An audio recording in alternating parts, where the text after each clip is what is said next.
Bună dimineața, oameni! Bună dimineața, oameni ai muntelui! Astăzi, 23 noiembrie, suntem în Buții Bucegi, pe traseul Triunghi Galben, care urcă către vârful Grecului și după aia merge până la cabana din Han Phoenix. Așa că haideți cu noi în această zi frumoasă de toamnă târzie, început de iarnă, deja iarnă în toată regula, încă nu ne-am hotărât, dar pare iarnă în toată regula. Poți să spui că suntem în cu masivul Diham sau ceva de asta. Și Teodor, din spatele camerei, spune să vă spun că suntem, de fapt, într-un fel în masivul Diham mai Munților Bucegi.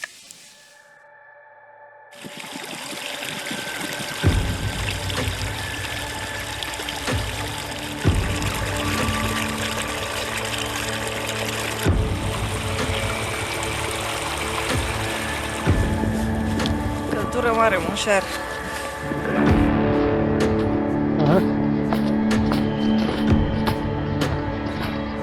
Așa.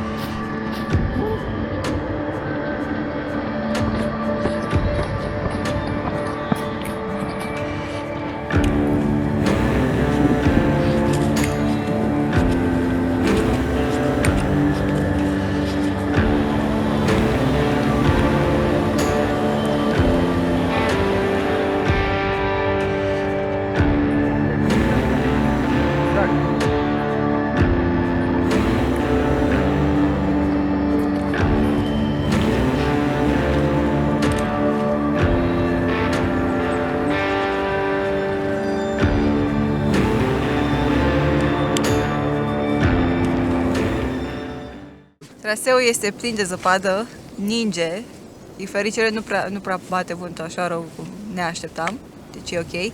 Pentru că suntem în pădure. Încă suntem în pădure, dar nu mai avem mult până în Poiană, ca să zic așa, în Curmucii. Așa, se mai însenează puțin, se mai interesează așa soarele pici pe acolo, ne mai încălzește puțin și momentan n-am pus gheruțele, că n-a fost neapărat nevoie. Dar probabil că o să le punem puțin mai încolo, momentan e ok.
Poți să zâmbești.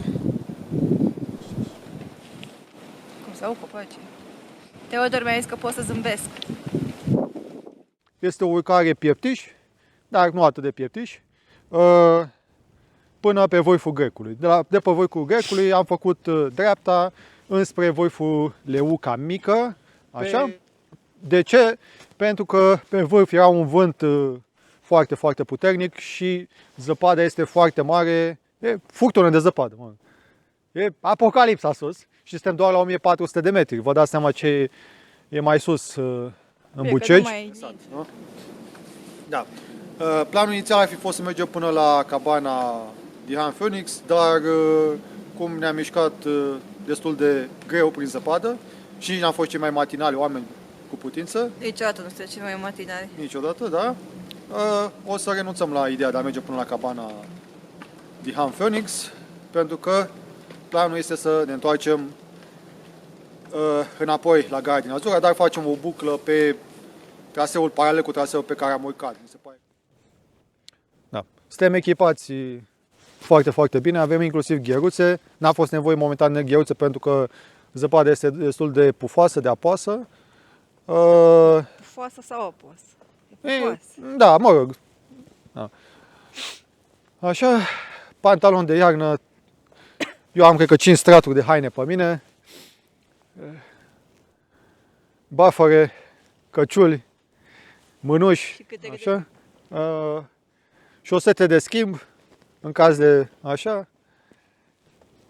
Da. Ceai, foarte bună treaba cu ceaiul. Oarecum nu prea aveam chef de dimineață să facem ceai, dar am zis că aibă să facem. Și a intrat, aoleu Dumnezeule, cât de bine a intrat ceaiul.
Suntem pe traseul de coborâre, mai avem puțin și ajungem la gara din Azuga la mașină. Traseu marcat. Pe traseu marcat cu triunghi galben, cum am zis-o, facem buclă. Așa, merge paralel cu traseul pe care am urcat. Ninge foarte frumos. Frica dracu sus. Și un vânt absolut dezastruos. Da, am înghețat puțin de frig sus, dar acum suntem ok, pentru că suntem aproape de oraș și nu mai e așa frig.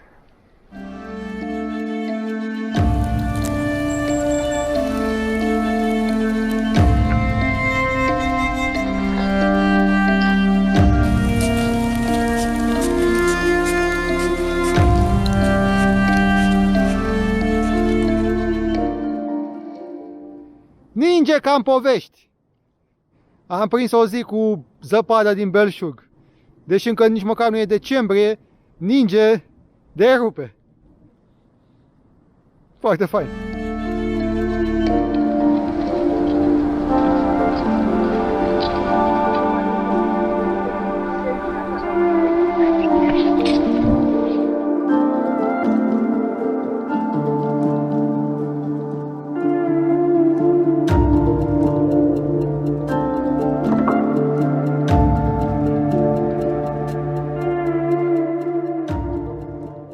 Deci, efectiv, ninge ca în povești, oameni. Ca în povești ninge. N-am mai auzit așa nisoare de foarte mulți ani. Aceasta a fost drumeția. Acum revin la scriptul pe care mi-a spus Teodor în spate de cameră să-l spun. Dar am improvizat ceva la început de mine, că ninge foarte fain. No, ioi. Da, no, așa, asta a fost drumeția. Ne-am încălzit până la urmă mult mai ok. Foarte frig sus, dar până la urmă, na, aer curat, am făcut mișcare, toate cele. Important e că am ieșit din casă și am făcut ceva.